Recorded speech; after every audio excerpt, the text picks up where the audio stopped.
Coming up on what was stage 10 at RKO and Desilu Studios. And two pieces of history we'll talk about here on this soundstage.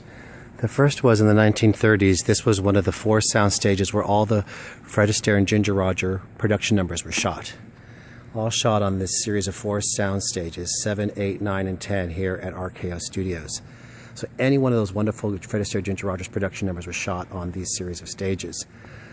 Moving into the 1960s, when this lot was purchased by Lucille Ball and Desi Arnaz, this then became the home to the original TV show Star Trek.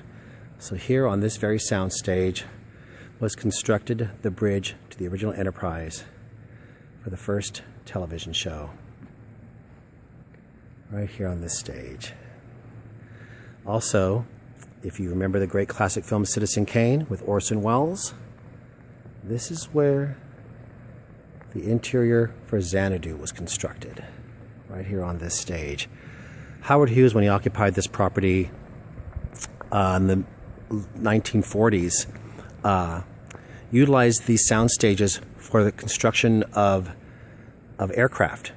In addition to filmmaking, we all know Howard Hughes was also a pioneer in the aviation world and would build experimental aircraft on many of his sound stages here on the RKO lot.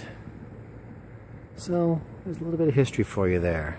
So the next time you're watching Citizen Kane and you see those images of Xanadu, his home, this was where the great hall was. It was with all the crated artifacts that were about to be auctioned or sold off, I believe, in the story of the movie.